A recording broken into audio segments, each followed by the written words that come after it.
ஆண்டவராக இயேசு கிறிஸ்து நாமத்திற்கு மகிமையாட்டும். ஜூன் மாதத்தின் மூலமாக உங்களை பார்ப்பதில் மிகுந்த மகிழ்ச்சி அடைகிறோம். ஆண்டு இந்த ஜூன் மாதத்தில் அவர்களை ஆசீர்வதிக்க அவர் சித்தமாயிருக்கிறார். ஏசாயா 41 சொல்கிறார், நீ பயப்படாதே, நான் உன்னுடனே கூட இருக்கிறேன், நீ திகையாதே, நான் உன் தேவன், நான் உன்னை பலப்படுத்தி உனக்கு சகாயம் பண்ணுவேன், என் நீதி வலது கரத்தினால் உன்னை தாங்குவேன் என்று சொல்கிறார். ஆண்டவர் நம்மை பார்த்து சொல்கிறார், பயப்படாதே என்று சொல்கிறார். இந்த மாதத்தில் கூட நாம் அநேக காரியங்களை குறித்து பயப்படுகிறோம். தேசம் எங்கும் இந்த ஊரெல்லாம் கொரோனா கொள்ளைகளில் பரவி கொண்டிருக்கிறது. பலவிதமான வைரஸ்கள் பரவி கொண்டிருக்கிறது. என்னமோ கருப்பு பூஞ்சை சொல்கிறார், அந்த வியாதி பரவி கொண்டிருக்கிறது. ஆனால் நீங்கள் பயப்படாதீர்கள், ஆண்டவர் உங்களுக்கு அற்புதம் செய்வார். பாருங்கள், ஒரு முறை ஒரு தேசத்தில் ஒரு ஏழையான ஒரு விதவையான ஒரு அம்மா குடியிருந்தார். திடீரென்று அடுத்த நாட்டில் இருக்கிறதான எதிரிகள் படையெடுத்து வந்துவிட்டார்கள். பீரங்கி கொண்டவரோடு கூட அவர் மிகுந்த கோபத்தோடு வந்து ஆக்ரோஷத்தோடு கூட அந்த சுற்றி இருக்கிற வீடுகள் எல்லாவற்றையும் குடிசை சிறு வீடுகள் தான் அதை முழுவதுமாக அழிக்கும்படியாக புறப்பட்டு வந்துவிட்டார்கள். பாருங்கள், மற்ற எல்லாரும் தப்பிச்சு ஓடி போய்விட்டார்கள் இந்த செய்தி அறிந்து. ஆனால் அந்த அம்மா மாத்திரம் போவதற்கு பலன் இல்லாமல் ஆண்டவரே என்னை காப்பாற்றணும்னு சொல்லி அந்த வீட்டிலே அப்படியே இருந்து ஜெபம் பண்ணிக்கிட்டே இருந்தாங்க. பாருங்கள், அந்த இரவு முழுவதுமாய் பொழிந்த அந்த குண்டுகள், பீரங்கி குண்டுகள் எல்லாமே சுற்றி இருந்த வீடுகள் எல்லாவற்றையும் தரமட்டமாகிட்டு. ஆனால் அந்த அம்மா தூங்கிவிட்டு எழுந்திருந்து பார்க்கிறவர்கள் அந்த அம்மா வீடு மட்டும் அந்த இடத்தில் நிலைத்து. என்ன ஆச்சரியம்! ஆண்டவர் அந்த அம்மாவோட வீட்டை காத்தார். அந்த அம்மா ஆண்டவரை நம்பியிருந்தாங்க. அதே போல் ஆண்டவர் உங்களையும் பாதுகாப்பார். இயேசு கிறிஸ்து நாமத்தினால் விசுவாசமாக இருக்கிறாங்க. இயேசு கிறிஸ்து சொல்லுகிறார், நீ பயப்படாத, நான் உனக்கு துணை நிற்கிறேன் என்று சொல்கிறார். வெள்ளம் போல சாத்தான் வரும்பொழுது ஆவியானவர் உங்கள் சார்பாக கொடியேற்றுவார், உங்களை பாதுகாப்பார், எல்லா விதமான கொள்ளை நோய்க்கும் விலக்கி காப்பார். ஆமே. ஒரு கொடிய நோய் ஒரு விஷயம் பரவிக்கொண்டே இருந்தது. ஊரம் எங்கும் அது பரவிக்கொண்டே இருக்குது. பாருங்கள், ஆனால் அந்த தேசத்தில் இருக்கிறதான ஒரு ஆண்டவருடைய பிள்ளை, அபிஷேகத்தில் நிரம்பின ஒரு பிள்ளை, அந்த வியாதியின் கிருமை கையில் எடுத்து அதை பார்த்து பேசினார். இயேசு நாமத்தில் ஒரு அழைக்கிறேன் சொன்னார். அவர் கையில் எடுத்த உடனே அந்த வியாதியின் கிருமை அவர் கையிலே சித்து மடிக்கும். பார்த்த உடனே அநேக ஆச்சரியப்பட்டாங்க. பாருங்கள், அதே போல் அபிஷேகம் பெற்ற உங்களை சத்துருவானவர்கள் தொட முடியாது. கர்த்தரால் அபிஷேகம் பண்ணப்பட வேண்டும். இயேசு கிறிஸ்துவாலே நீங்கள் நிரப்பப்பட வேண்டும். ஆவியினாலே நிரப்பப்பட வேண்டும். ஆவியினாலே நிரப்பப்பட்ட முத்திரிக்கப்பட்ட மனுஷரை பிசாசு தொட மாட்டான். அவனால் தொட முடியாது, அவனால் ஜெயிக்க முடியாது. இன்றைக்கு உங்களையும் கூட பிசாசு ஜெயிக்க முடியாது. நீங்கள் கர்த்தருடைய அபிஷேகத்திலே நீங்கள் நிரப்பப்பட்டவர்களாக இருக்க வேண்டும். பிரியமானவர்கள், பயப்படாதே என்று ஆண்டவர் பார்த்து சொல்கிறார். ஆண்டவர் வேத புத்தகத்தில் 365 தடவை சொல்லியிருக்கிறார், பயப்படாதே பயப்படாதே. ஒவ்வொரு நாளுக்கும் ஒவ்வொரு பயப்படாதே விசுவாசமுள்ள வார்த்தையை நம்ம எடுத்துக்கொள்ளணும்னா 365 நாட்கள் நமக்கு ஆசீர்வாதமாக பயப்படாது. ஆண்டவர்களை ஆசீர்வாதம். ஒரு விஷயம், சீடர்கள் எல்லாரும் படகிலே போய்கொண்டிருக்கிறார். கடல் கொந்தளிக்கிறது, பெருங்காற்று வீசுகிறது. பாருங்கள், இயேசு ஆண்டவர் அந்த படகினுடைய அடித்தட்டை படுத்து உடைக்கும்.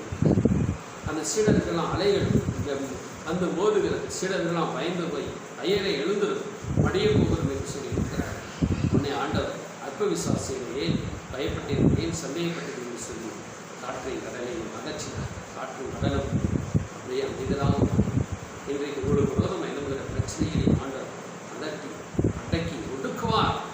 பிரியமானவர்களே, ஒரு விசை அவர் இயேசு கிறிஸ்து அந்த கபர்நகூம் தேசத்துக்கு போயிருக்கும் பொழுது பாருங்கள், அந்த மார்க்கு 4ஆம் அதிகாரத்தில் ஒரு ஜெப ஆலய தலைவன் அவன் வந்து இயேசுவிடத்தில் வந்து, என் மகள் கொடிய மரண அவஸ்தைப்பட்டு வேதனைப்பட்டு கொண்டிருக்கிறான், வியாதி குணமாக்கும் என்று சொல்லி அவர் இயேசு கிறிஸ்துவிடத்தில் வந்து மனிதன் வேண்டுகிறார். உடனே ஆண்டவர் அவர் பின்னே போய் கொண்டிருக்கிறார். போகும் பொழுதே ஒரு 12 வருடம் உள்ள முதிர ஸ்திரமுள்ள ஒரு பெண் வந்து இயேசு கிறிஸ்து வஸ்திரத்தை கொடுத்தார். உடனே அந்த பெண் சுகம் அடைந்தார். பாருங்கள், அந்த நேரத்தில் இயேசு கிறிஸ்து திரும்பி யார் தொட்டது, என் வஸ்திரத்தை யார் தொட்டது என்று சொல்லி கேட்கிறார். உடனே அவளும் மறைந்திருக்கு கூடாமல் ஆண்டவர் நான் தான் தொட்டது என்று சொன்னார். ஆண்டவர் சொன்னார், சமாதானத்திற்கு ஒரு விசுவாசம் வச்சது என்று சொல்லி சிறிது லேட்டாகிவிட்டது. உடனே பாருங்கள், எவரு அந்த ஜபாலயத்தவருடைய வீட்டிலிருந்து ஆள் செய்து வருகிறது, அப்படி மகள் மறைத்து விட்டால் போதகரை வருத்தப்படுத்த வேண்டாம். உடனே ஆண்டவர் அவன் திரும்பி பார்த்து சொன்னார், ஜபாலய தலைவனாக இவரை பார்த்து சொன்னார், பயப்படாது, விசுவாசம் உள்ளவனாய் மகன் பிழைப்பார்.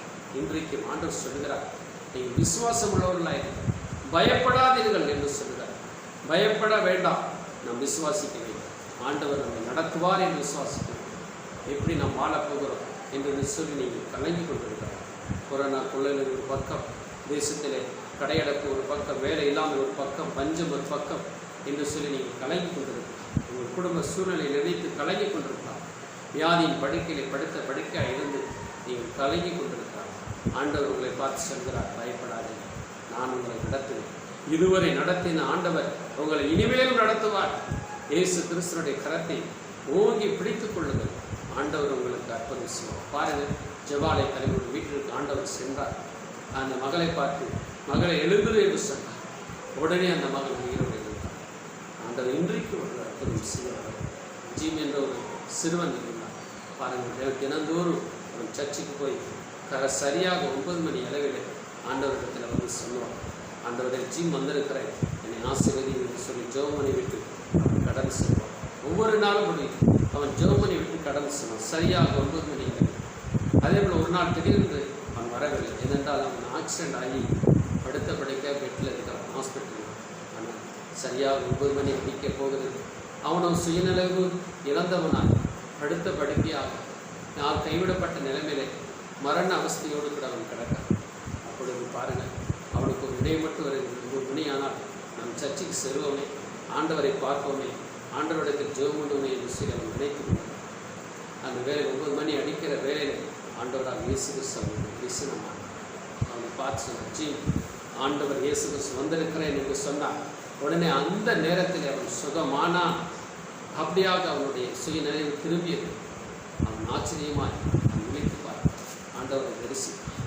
இன்றைக்கும் பிரியமானவர்கள், ஆண்டவரை நீங்கள் உண்மையாய் தேடுவதான ஆண்டவர் உங்களுக்கு வெளிப்படுத்த இன்றைக்கு உங்களை பார்த்து சொல்கிறார், பயப்படாது.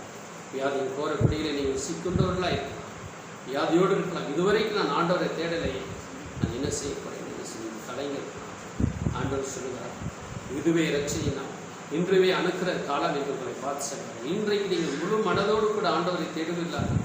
ஆண்டவர் உங்களுடைய பாவங்களை எல்லாம் மன்னித்து உங்களை குணமாக்க வல்லவர்.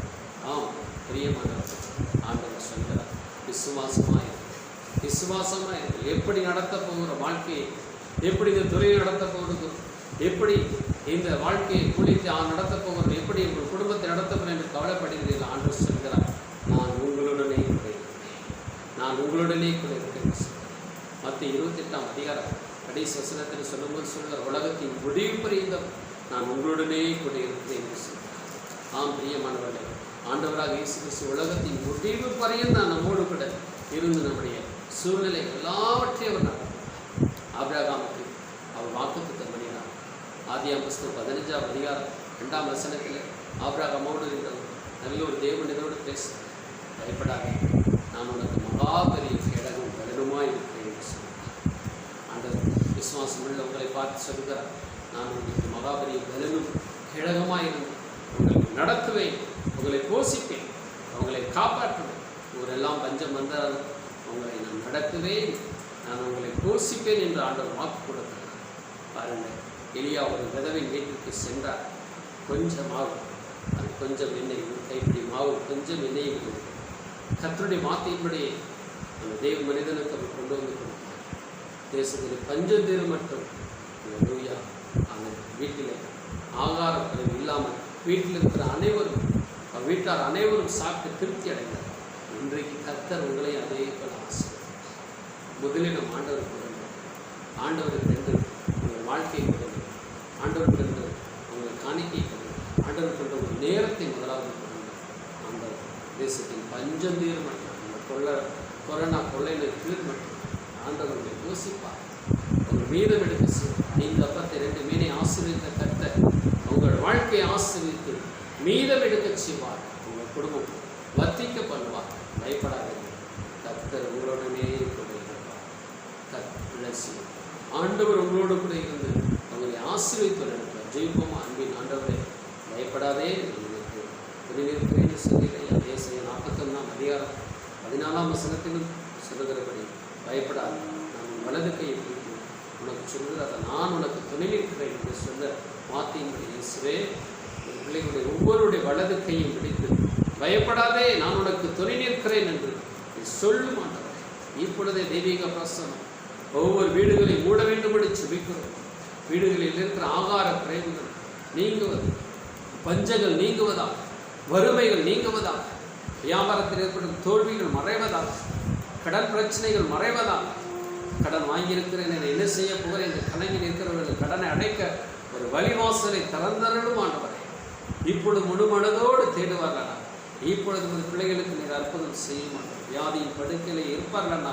வியாதியிலிருந்து இந்த பிள்ளைகளுக்கு சுகம் தாரும் ஐயா. இயேசுவின் நாமத்தினால் இப்பொழுதே வியாதிகள் மறைய வேண்டும் என்று சொல்லுகிறோம். என்ன வியாதியாக இருந்தாலும் இயேசுவின் நாமத்தினாலே இப்பொழுது இயேசுவே என்று கூப்பிடுகிற ஒவ்வொருவருக்கும் வியாதி நீங்க வேண்டும் என்று சொல்லிக்கிறோம். அப்பா, ஒரு அற்புதம் செய்ய மாட்டவர். இந்த பிள்ளைகள் கண்ணீரோடு வேதனையோடு வியாதியின் பிடியில் கோர பிடியில் இருந்தாலும் பிரச்சனையின் பிடியில் இருந்தாலும் இப்பொழுது ஒரு பிள்ளைகளுக்கு சமாதானத்தை தருவீராக, கட்டிகளை உடைப்பீராக. கொள்ளாத பிசாசின் கிரைகள் இயேசுவின் நாமத்தை அழிந்து போவதாக. அதுவே வியாதியிலிருந்து இந்த பிள்ளைகளுக்கு பூரண சுகம் தாருமாக. எல்லா விதமான வைரஸ் கொரோனா கிருமிகளுக்கு விலைக்கு காப்பீராக. இப்பொழுது நீ தொடுமாட்டவரை இப்பொழுதே ஒரு அற்புதம் உண்டாகும். ஜெபத்தை கேட்கிற ஒரே ஜெபிக்கிற ஒவ்வொருவருக்கும் இயேசுவின் நாமத்தினால் ஒரு அற்புதம் உண்டாக வேண்டும் என்று சொல்லிக்கிறோம். இவர்களுக்காக நீ சிலுவையில் அறையப்பட்டு இரத்தத்தை சிந்திருக்கிறீர்கள் ஆண்டவரே. இந்த இரத்தத்தினாலாக விடுதலை உண்டாகும் ஆண்டவர். தகப்பனே, இவர்களுக்கு நல்ல சுகத்தால் குடும்பங்களில் ஆசீர்வாதம் உண்டாகும். இவருடைய எதிர்காலம் ஆசீர்வாதமாக இருப்பதாக இவர்கள் வேண்டுதலை கேட்டு கர்த்தர் ஒவ்வொருவருக்கும் ஏற்ற பதிலைத்தார். பெரிய காரியங்கள் செய்யும்.